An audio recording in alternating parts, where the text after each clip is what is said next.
Аңызға толы таңғажайып Бурабай өлкесі өзінің табиғи көркем сұлулығымен әйгілі. Әулиекөл жағасында орналасқан Оқжетпес тауы Бурабайдың ең танымал жерлерінің бірі. Биіктігі 300 метрдей. Ол Оқжетпесінде алып, әрі Әулиекөлдің сәні.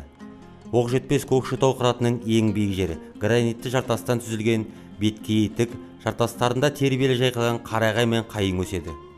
Әулиекөлдің тұнық айдынында тұрған Оқжетпес тауы мен жұмбақтас жартасы жайлы Сәкен Сейфуллиннің шығармасында келесі жолдар кездеседі. Аңғал құс Оқжетпестің етегінде, ботадай бойшаң нардың жетегінде, бұл күнде көлдің суы құздораған, сол құз ғой көлдің шеті ерте күнде. Әлгі құз жұмбақтас деп аталыпты, солайша қалмақ қыздан баталыпты, суретті жұмбақтастың шежіресін үлкеннен кейінгілер жаталыпты. Осылай жыр қылады жұмбақтас деп, дуалы адам пішін сымбаттас деп, куәсі ертедегі болған істің, белгісі шежіренің қымбаттас деп.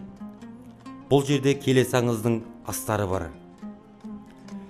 Қазақ пен қалмақ бір-бірімен жауласқан бағыз заманда, хан Абылай жорықтан Бурабайға үлкен олжамен қайтқанда, бір биік жартастың жанына тоқтап, қолға түскен байлықты жігіттеріне үлестіреді. Үлестерін алған сарбаздардың дауы бітпейді. Даудың себебі жүзіктің көзінен өткендей көркем, осы жорықта тұтқынға түскен қалмақ қызы. Алайда хан таңдауды сұлудың өзіне береді. Құдіретті хан ием, көрсеткен құрметіңе рахмет.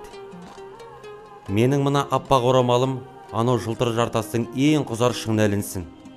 Орамалға қай сарбаздың оғы жетсе, соған өмірлік жар боламын, депті.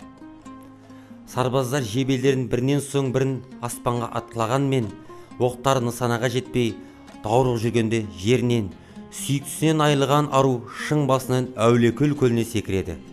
Осылайша сұлудың түскен жерінен таңғажайып жұмбақтас жартасы пайда болады.